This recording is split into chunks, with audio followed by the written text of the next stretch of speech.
Hello and welcome to ज़रा हट के मुबशर ज़ैदी, ज़रार खोड़ो और वसतुल्लाह खान का सलाम कबूल कीजिए। आज की टॉप स्टोरी तो ज़ाहिर है हुकूमत और टीएलपी का मुआहदा और जो पार्लियामान में करारदाद पेश हुई है उस बारे में तफसील से बात करेंगे, मगर पहले एक तशवीशनाक ख़बर जो इस्लामाबाद से आई है। अफ्तार से ज़रा पहले सीनियर सहाफ़ी और साबिक चेयरमैन पैमरा अबसार आलम पर कातलाना हमला किया गया है उनके घर के बाहर पार्क में, उसके बाद उन्हें हॉस्पिटल ले जाया गया है। उनके पेट के दाएं जानिब गोली लगी है, डॉक्टर्स ने वो गोली निकाल ली है। अब उनकी हालत जो है वो तसल्ली बख्श बताई जा रही है। उन्होंने जो पुलिस को बयान दिया है वो ये कहा है कि वो वॉक कर रहे थे जब एक 27-28 साल का नौजवान उनकी तरफ आया और उसने उन पर फायर खोल दिया। उसके बाद जो पड़ोसी हैं उनके वो उन्हें लेकर के हस्पताल गए। अच्छा, जब भी किसी सहाफ़ी पर कातलाना हमला होता है तो जाहिर है बहुत ज़्यादा एकदम हलचल मचती है, और हमने देखा कमोबेश तमाम सियासी जमातों के रहनुमाओं ने इसकी मज़म्मत की। जो सहाफ़ती तंजीमें हैं उन्होंने मज़म्मत की और कहा कि एक दहशत गर्दाना कार्रवाई है और हुकूमत इनके कातलों को जो है कटहरे में लेकर के आए। वज़ीर दाखिला शेख रशीद ने फिर एक ट्वीट की और उन्होंने कहा कि उन्होंने इस मामले का नोटिस ले लिया है और पुलिस को हिदायत की है कि वो इस मामले की तहकीकात करे और जल्द से जल्द कातिल जो है उसको जिसने हमलावर को गिरफ़्तार करे। जो पुलिस ने एक हाई पावर्ड कमेटी बनाई है एसएसपी इन्वेस्टिगेशंस की, और उन्होंने कहा है एक ट्वीट में इस्लामाबाद पुलिस ने कि वो इस मामले की जल्द से जल्द तहकीकात करेंगे फ़ोरेंसिक और साइंटिफिक बुनियादों पर। ये अबसार आलम साहब जो हैं इनके ज़ाहिर है हुकूमत के बहुत बड़े नाक़िद भी रहे हैं। एक मुकदमा भी हुआ इनके ऊपर कुछ माह पहले, जिसके बाद इन्होंने इस्लामाबाद हाई कोर्ट से स्टे लिया हुआ है। तो इसके सहाफ़ी पर हमला देखिए क्लियरली ये एक टारगेटेड, अब जो बज़ाहिर जैसे लग रहा है कि टारगेटेड था। एक तो होता है कि जी आपसे कोई चोरी करने की कोशिश करे, आपसे कुछ छीनने की कोशिश करे और फिर गोली चल जाए, अगर कोई उठते के साथ आपको गोली मारे तो ये फिर क्लियरली कोई ड्राइव बाय नहीं है। और मुझे उम्मीद है, क्योंकि ये इस्लामाबाद है और मैंने इस्लामाबाद सेफ सिटी के बहुत चर्चे सुने हैं और यकीनन कंट्रोल रूम शानदार है उनका, हर जगह कैमरे लगे हुए हैं और हर जगह स्क्रीन्स हैं। मुझे उम्मीद है कि वहाँ पर भी एक सीसीटीवी कैमरा कहीं ना कहीं होगा और मुझे उम्मीद है कि उस वक्त वो फंक्शनल होगा। अक्सर हमने देखा है कि अचानक सीसीटीवी कैमरे खराब हो जाते हैं, पता नहीं, और सहाफियों के मामले में तो सस्ते खराब रहते हैं। सस्ता टेंडर उठाया था 2014 में हामिद मीर पर हमला होता है, बहुत है वो उससे लेकर अब 7 साल हो गए, अभी तक कोई तहकीकात सामने नहीं आई। फिर मतीउल्लाह जान गुज़िश्ता साल जुलाई में उनको अगवा किया गया। सीसीटीवी कैमरा जो स्कूल में लगा हुआ था उससे पता लगा और उसके बाद उन्हें छोड़ा गया। तो बहुत सी ऐसी सलीम शहजाद जी, मतीउल्लाह जान जब उठाया गया तब तो कोई कैमरा खराब नहीं था, तो फिर जाहिर है कि उन्हें छोड़ दिया गया। लेकिन मुझे उम्मीद ये है कि जो ट्रैक रिकॉर्ड बताता है पिछले 30 साल का, कातिल नहीं पकड़े जाते तो जिसने जख्मी किया है वो कहाँ से पकड़ा जाएगा, अगर जात का सहाफ़ी है। वैसे तो अगर कोई और होता तो जाहिर है फिर तो नहीं। मैं फिर भी पुरुम्मीद हूँ वसत साहब, जैसे कि पुलिस कह रही है कि एक फोरेंसिक और साइंटिफिक इन्वेस्टिगेशन होगी।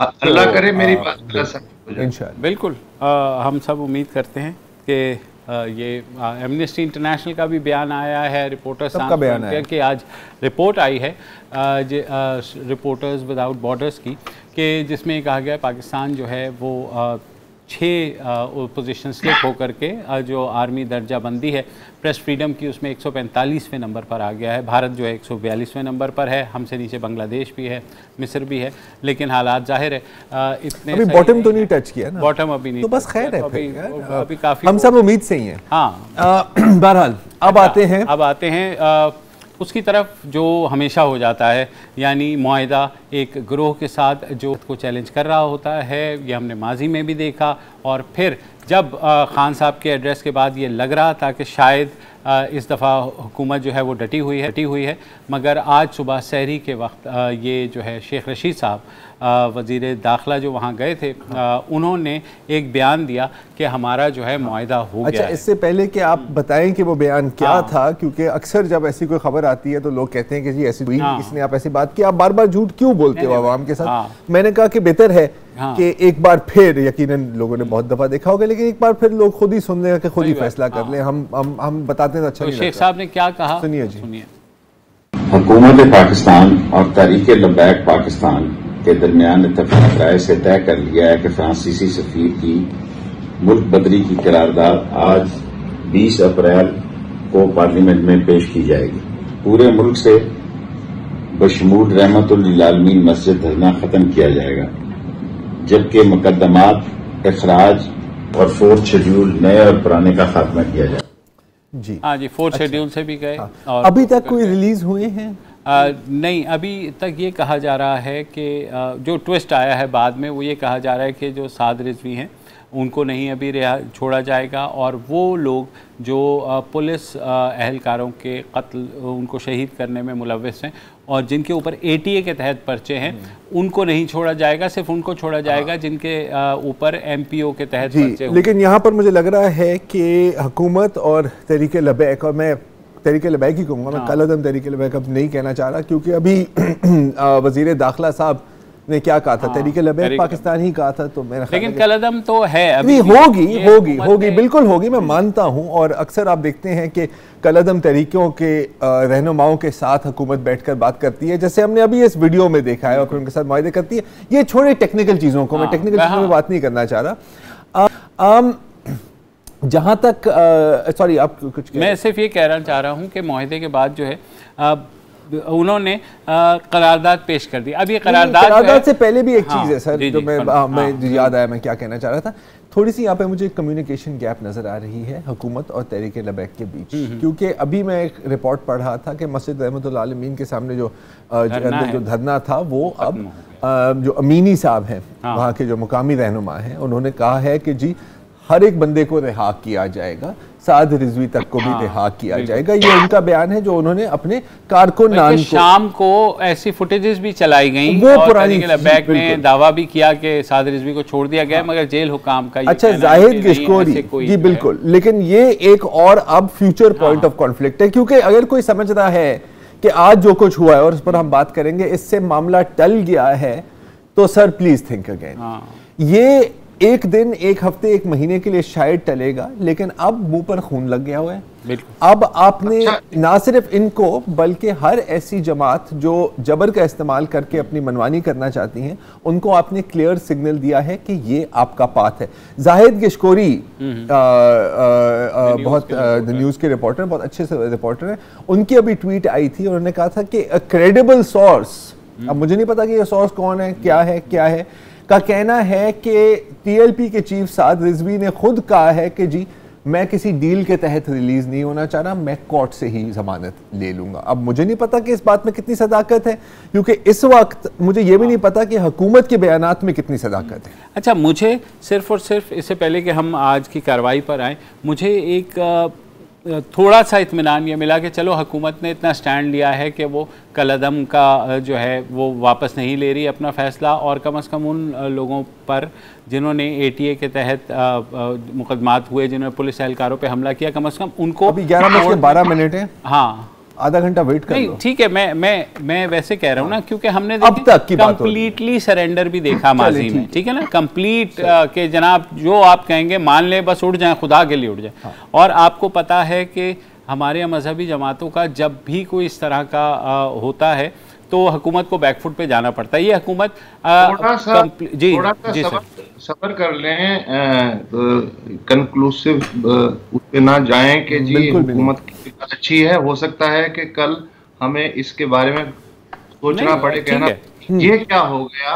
अच्छा, इससे पहले कि आप करारदाद पे के मुसव्वदे और डिस्कशन करें, मैं एक एलिमेंट की तरफ तवज्जो दिलाना चाहता हूँ जिसे कहते हैं ना शदीद कंफ्यूजन।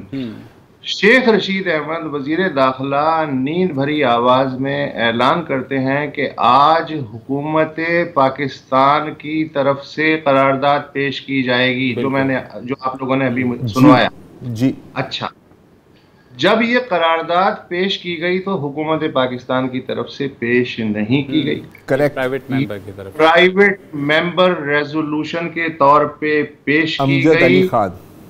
अमजद अली खान थे तो वे PTI के, लेकिन ये है कि उन्होंने कहा कि प्राइवेट मेंबर का है। बिल्कुल।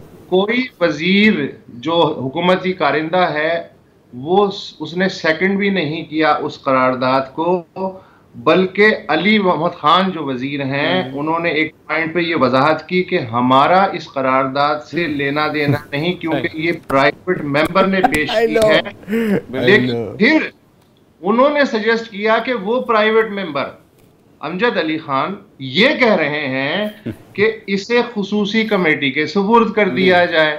जी, अपोजिशन ये कह रही थी कि नहीं, पूरे हाउस को कमेटी आप बना दें। अपोजिशन ये कह रही थी कि हमें मोहलत दें, हम गौर करें, मजीद तजावीज लाते हैं।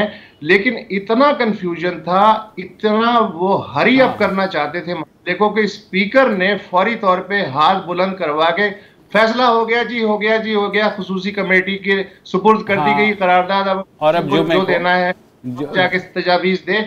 घबराहट का ये आलम कमाल था।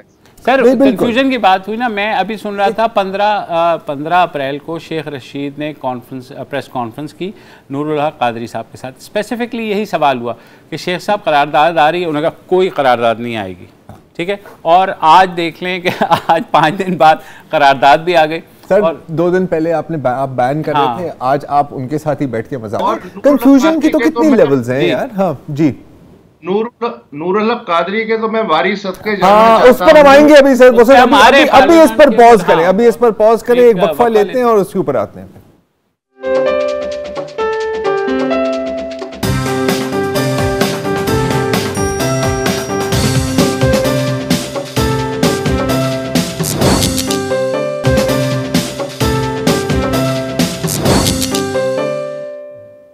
Welcome back. और इतनी संजीदा गुफ्तगू हो रही है, मैंने कहा कि थोड़ा सा मूड को हल्का करते हैं। हम भी इंसान है, हमारा भी दिल है, आपका भी होगा। आज मैंने एक बड़ी मज़ेदार वीडियो देखी जो वायरल हुई है सोशल मीडिया पर, यकीनन आपने भी देखी होगी। एक वीडियो चला दें, इसमें एक भेड़ है और आप देख सकते हैं कि वो एक खड्डे के अंदर, कनाल टाइप चीज़ के अंदर फंसी हुई है। एक लड़का आता है, बड़ी मेहनत करके उसको टांग से बाहर निकालता है। वो कितनी खुशी से भाग रही है, छलांग मारती है और ठड़ास दोबारा उसी खड्डे में फंस जाती है। और पता नहीं क्यों मैंने सोचा कि शायद इसका मौजूदा सूरत हाल के साथ भी थोड़ा सा ताल्लुक है, क्योंकि यहां पर हुआ क्या है, अभी करार मैं एक्सप्लेन, सेल्फ एक्सप्लेनेटरी है सर। इसको अब एक्सप्लेन करने की जरूरत है तो मैं ऐसे कहूंगा जैसे इसके ऊपर आप ग्लास का स्टिकर लगा दो कि यार ये ग्लास है, इसके अंदर पानी है, नहीं कोई फायदा नहीं। अच्छा, आज जो ये करारदाद पेश की गई है ये भी बड़ा मजेदार है, क्योंकि बड़ी अच्छी बात है कि आपने पार्लियामेंट की तरफ रुख किया। क्यों किया? लेकिन क्योंकि देखिए ये जो सारी जो मुज़ाकरात चली है आपकी, और मैं नवंबर से लेके बात कर रहा हूँ, नवंबर पूरी टाइमलाइन हमने बात दी है, मैं दोबारा नहीं दूंगा, वो आपने खुद की। ठीक है, ये जो मुआहदा आपने साइन किया कि सर बिल्कुल ही अब फ्रांस को हम मज़ा चखाते हैं, कौन होते हैं फ्रांसीसी, ये इस रेजोल्यूशन की अग्रीमेंट भी आपने ही टीएलपी के साथ की। आपको पता था कि इंतहाई इम्प्रैक्टिकल बात है, ठीक है। फिर आप मुआहदे के से पूरे होने से पहले आप गिरफ्तारी करते हैं, फिर फंडा पड़ता है, आपसे संभाला नहीं जाता, आप पीछे हट जाते हैं, फिर आप एक और मुआहदा करते हैं। जब मसला इतना बड़ा हो जाता है कि आप समझ इधर उधर देखते हैं कि यार मुझे कौन यहां से निकालेगा इस खड्डे में से, आप कहां का रुख करते हैं? पार्लियामेंट का रुख करते हैं कि यार और कुछ नहीं तो यार भाई नहीं है यार, भाई को खड्डे से निकाल ले यार। हाँ, नहीं तो कोई भाई की कढ़ाई बना देगा अगर खड्डे में बंदा रह गया। ऐसा ही है ना कुछ। क्या पेश किया गया है यार, बताओ। करारदाद अगर पहले थी तो मेरे ख्याल में हर हुकूमत को कोशिश होती है कि वो दिखाए कि वो हुकूमत है। अच्छा। और वो नहीं कर सकती, वरना आप सीधा 20 तारीख की डेडलाइन थी, वो एक प्राइवेट मेंबर ने बिल पेश करना था, कर देते और वही हो जाता। लेकिन ये जो पिछले एक हफ्ते में हुआ, फिर उस्तादी नहीं, ये फिर उस्तादी ना। अच्छा, अब चलो, अच्छा, अब आ जाए। खैर जनाब, करारदाद जो है प्राइवेट मेंबर्स, जैसे जरा ने बताया, प्राइवेट मेंबर्स, हुकूमत का कोई ताल्लुक नहीं है, हुकूमत का कोई ताल्लुक नहीं है, वो मुआहदे के मुताबिक है। लेकिन शेख साहब कह रहे हैं मगर नहीं, शेख साहब कह रहे हैं आप और हम इसे प्राइवेट ही समझे। और ये अमजद अली खान नियाजी साहब, वो 5 लाख जुर्माने वाले जो बिल है, ये वही हैं, ये वही हैं। तो उन्होंने बंदा है, कसम से हर काम के लिए भाई खड़ा है। हाँ, सीरियल रेजोल्यूशन जो है ना, बहरहाल इन्होंने ये करारदाद पेश की है, और जिसमें ज़ाहिर मज़म्मत की गई फ्रांस की जो गुस्ताखाना और तौहीन आमेज़ खाकों की, और साथ ये कहा गया कि फ्रांसीसी सफ़ीर को मुल्क से निकालने के मसले पर बहस की जाए, और उस तमाम यूरोपीय ममालिक बिलूम फ्रांस और बिलखसूस बिलअमूम यूरोपीय ममालिक और बिलखसूस फ्रांस को जो है इस मामले की संगीनी से आगाह रखा जाए, तमाम मुस्लिम ममालिक से मामले पर सेर हासिल बहस की जाए और मसले को इज्तिमाई तौर पर बैनुल-अक़वामी फोरम्स पर उठाया जाए, जो कि खान साहब उठाते रहे हैं। साथ ही साथ जो ये बड़ा लास्ट है मुझे बड़ी सिग्निफिकेंट लगी वुसत साहब, जिसकी वजह से मैं ये कह रहा हूँ कि ये करारदाद जो है या हुकूमत ने इस दफ़ा कुछ गेन भी किया है, वो ये है कि ये ऐवान इस बात का भी मुतालबा करता है कि बैनुल-अक़वामी ताल्लुकात के मामलात रियासत को तय करने चाहिए और कोई फ़र्द, ग्रुप या जमात इस हवाले से बेजा गैर कानूनी दबाव नहीं डाल सकता। मज़ीद बरा सूबाई हुकूमतें तमाम अजला में एहतजाज के लिए जगह मुख्तस कर दें ताकि अवामुन्नास के रोज़मर्रा के मामूलात ज़िंदगी में किसी किस्म की कोई रुकावट ना डाली जाए।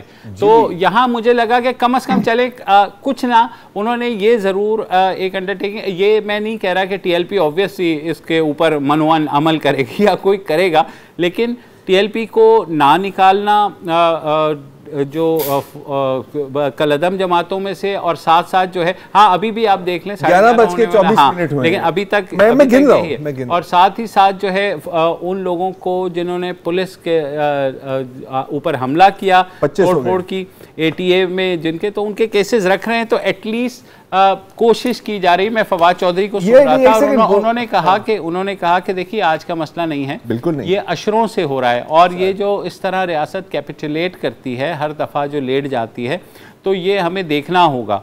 मसला ये है कि हमारी सियासी जमातें सारी की सारी आज पीपल्स उस पर आते हैं। वुसत, ये जो अभी करारदाद अभी मुबश्शिर ने पढ़ी है, अब शायद मेरी मतलब समझ में इतनी मुझे नहीं आती चीज़ों की, इसमें थोड़ा सा आपको कोई तज़ाद नजर आ रहा है? ये जो पहला पैराग्राफ है, आखिरी पैराग्राफ में थोड़ी सी कॉन्ट्रडिक्शन नजर आती है आपको?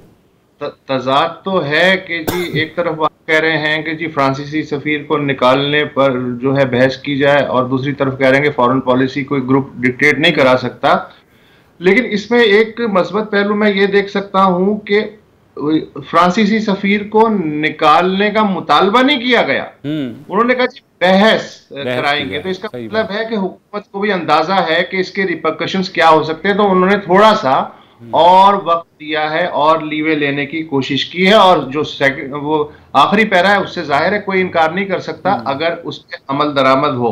लेकिन जो आज पार्लियामेंट की कार्रवाई में जो पूरा का पूरा रवैया हुकूमत का, वो इंतहाई माजरत खाना और सफाई पेश करने वाला था। वो जो मैं पहले बात कर रहा था ना नूरुल हक कादरी की, मुझे लग रहा था कि वो TLP से ज्यादा TLP के नुमाइंदे के तौर पे बात कर रहे थे, स्टेट के नुमाइंदे तो वो कहीं से नहीं लग रहे थे।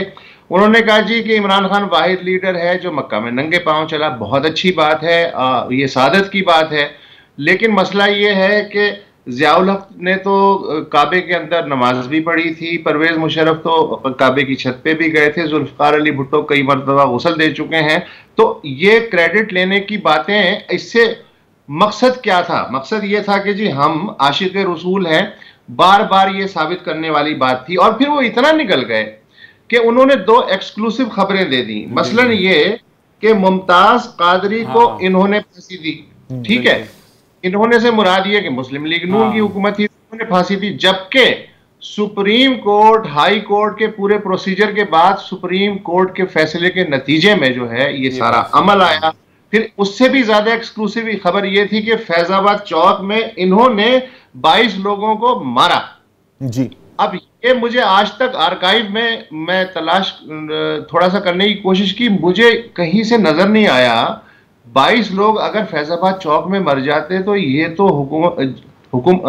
मुल्क ही जल जाता ना। बिल्कुल, पता नहीं ये दोनों खबरें उन्होंने कहां से लिए, लेकिन इससे ये जाहिर हो रहा था कि खुदा के वास्ते मान लो कि हम भी तुम्हारे लेवल के जो हैं वो आशिक हैं। ये बेसिकली नूरुल हक कादरी यही था और सब इसी कोशिश में थे। वो सर तो बिल्कुल नूरुल हक कादरी तो बहुत ही आगे, लेकिन सब इसी कोशिश में थे कि सर देखें सर, मैं बहुत बड़ा मुसलमान हूँ, मैं आपसे ज्यादा बड़ा मुसलमान हूँ, मेरे से बड़ा मुसलमान इस ऐवान में कोई है ही नहीं। मैं भी इसी बारे में बात कर रहा था, नून लीग ने जो आज परफॉर्मेंस दी है उस बारे में इस वक्फे के बाद।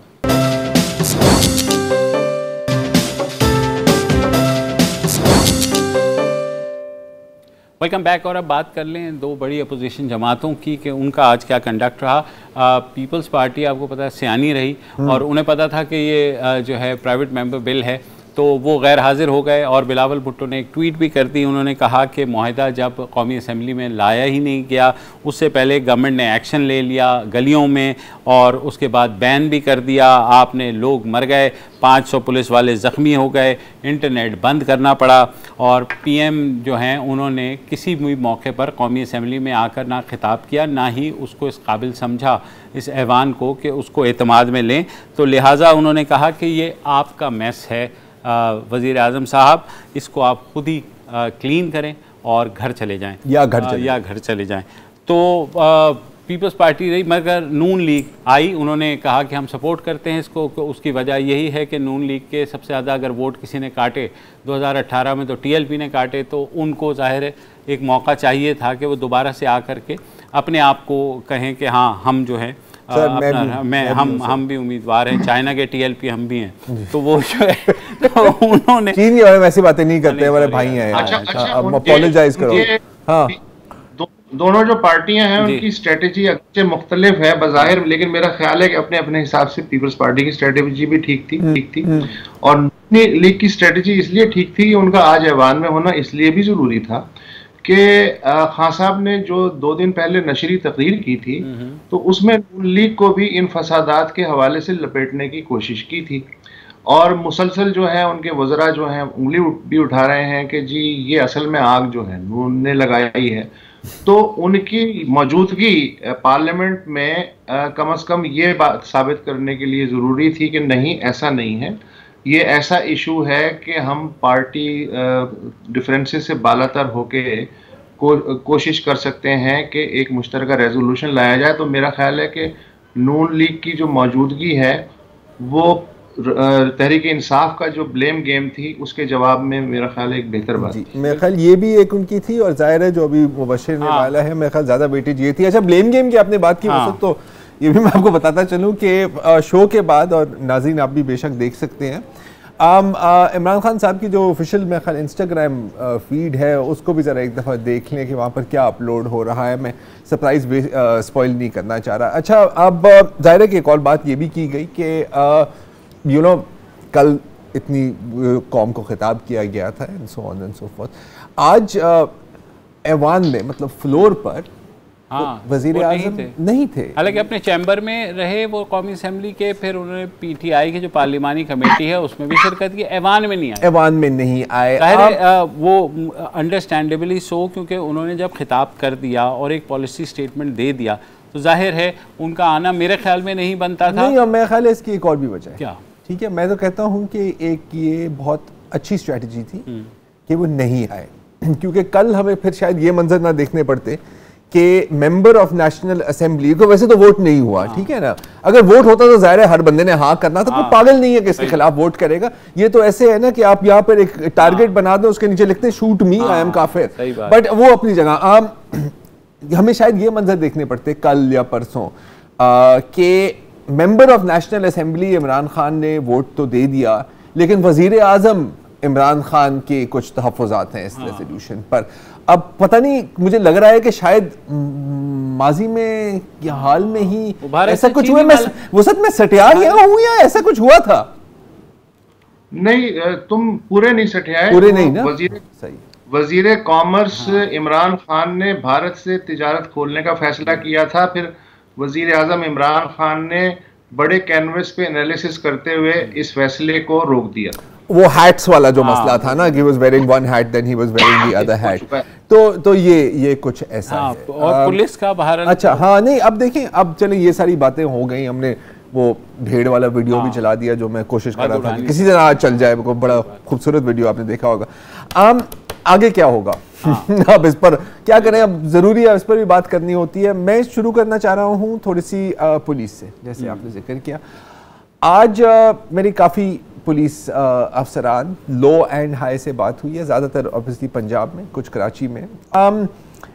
मैं सिर्फ कह सकता हूँ कि गम और गुस्से के अगर मैं अल्फाज इस्तेमाल करूँ वो नाकाफ़ी है। हाँ, एक साहब जिनसे मेरी बात हो रही थी उनका कहना था कि सर जब ये गिरफ्तारी हुई साद रिजवी साहब की, तो हमने यही सोचा कि यार क्यों, ठीक है आपकी बातें चल रही हैं, आपका मुआहदा है, ये है, अचानक आपने गिरफ्तारी की, अच्छा हमें कंसल्ट नहीं किया आपने, वो छोड़ दें, हम कौन होते हैं, आपने गिरफ्तार कर दिया, ठीक है, फिर आपने हमें फ्रंट लाइन पर भेजी, और जब हम अपने जवानों को भेज रहे थे फ्रंट लाइन पर तो अक्सर वो पूछते थे कि सर फिर मतलब हमारे पीछे भी कोई खड़ा होगा ना, क्या या आप हमें सिर्फ पिछली दफ़ा की तरह आगे भेज देंगे। और हमने उनको कहा कि नहीं, जो कुछ कहीं धमकी, कहीं प्यार मोहब्बत, कहीं ड्यूटी का याद कराया कि सर आप सिपाही हैं, ये हैं, आपने बड़े वीडियो देखे होंगे, अपने आप को वो साइक अप कर रहे हैं, आप आगे भेज दिया। उन्होंने कहा कि अब और तस्वीर बहुत हैं, एक पुलिस वाले हैं उनकी आंख ज़ाया हुई है, शहीद हुए हैं, सर फटे हैं, 30-35 हज़ार रुपए की नौकरी के लिए। उन्होंने कहा कि यार अगली दफ़ा हम जाएंगे तो शायद हम चले जाएंगे, लेकिन ये कोई ना एक्सपेक्ट करे शायद कि हम कोई बहुत ज़्यादा एक्शन लेंगे, क्योंकि हमने ये चीज़ बार बार देखी और बार बार से ही है। क्लियर इंस्ट्रक्शंस ना दी जाएं कि आपने क्या करना है, ना ही वो आर्म्ड हों, हाँ, ना ही जो है उनको इंस्ट्रक्शंस हो कि आपने उनको धकेलना है पीछे, आपने बस खड़े रहना है कि वो आके आपको मारें, हाँ। आपको धक्के दें, आपको कुछ आपको यरगमाल करें, यरगमाल बना लें, आपके वीडियोस बनाएं, आपने कुछ नहीं करना, आपने कुछ नहीं करना। और ऐसे ही रियासतें जो कमजोर होती है ना सर, वो ओवरनाइट प्रोसेस नहीं होता, it is what they call a death of 1000 cuts. एक कट ये है, और भी कट्स आनी है, जरा एक वक्फा लेते हैं, उसके बाद बात ये भी देखेंगे कि क्या ये जिन बोतल में दोबारा बंद हो सकता है। बोतल टूट गई बॉस।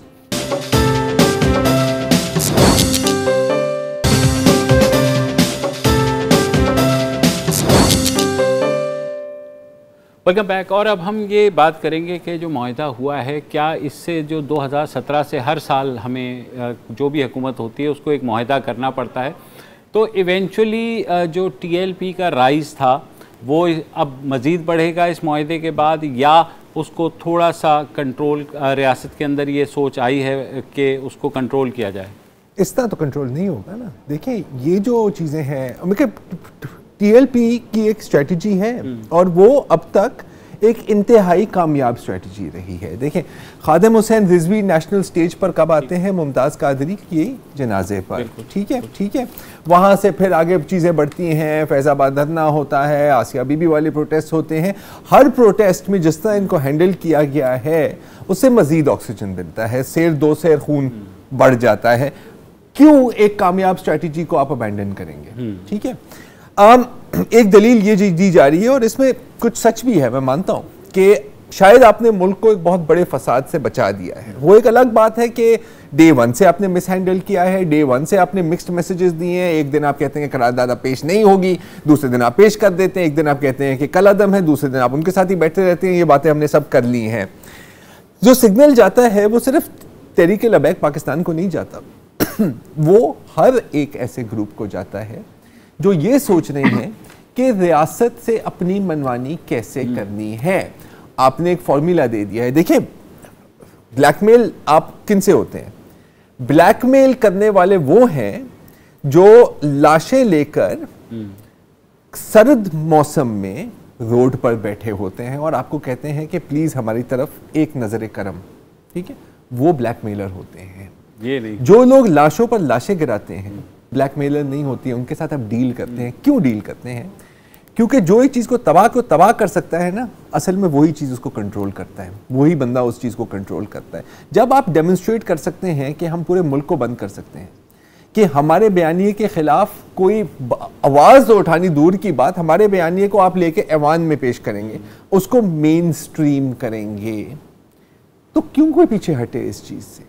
सिर्फ TLP नहीं देख रही, बहुत और लोग देख रहे हैं, और बहुत लोग देख रहे हैं कि आपकी एग्जैक्ट कमजोरी कहाँ है और आपको कहाँ हिट करना है। आपने मामला टाल दिया है, लेकिन कब तक? एक दिन, हफ्ता, महीना, साल, 6 महीने। When it comes back ना sir, it will come back 10 times more powerful। मैं दुआ करता हूं कि ये मैं गलत साबित हूं, मैं दुआ करता हूं कि ऐसा कुछ ना हो, लेकिन अक्सर मेरी दुआएं कबूल नहीं होती, एक मसला है मेरे साथ। अच्छा वसत, ये जो रियासत का होता है कि एक जत्था क्रिएट किया आपने, गिरोह क्रिएट किया किसी भी पॉलिटिकल एडवांटेज के लिए, वो इतना बड़ा हो गया कि फ्रैंकनस्टाइन का मॉन्स्टर बन गया, बाद में आपके लिए कंट्रोल करना तो मुश्किल हो गया। तो आपको लगता है कि अब ये कोई सोच ऐसी डेवलप हो रही है? मैंने फवाद चौधरी को सुना, जाहिर है वो फ़र्क बात करते हैं और लॉजिकल बात करते हैं कि बार बार कि हमें इस मामले को कलेक्टिवली देखना होगा। क्या हम कलेक्टिवली देख पाएंगे या कोई रियासत, हुकूमत, किसी के अंदर ये अंडरस्टैंडिंग है? नहीं है।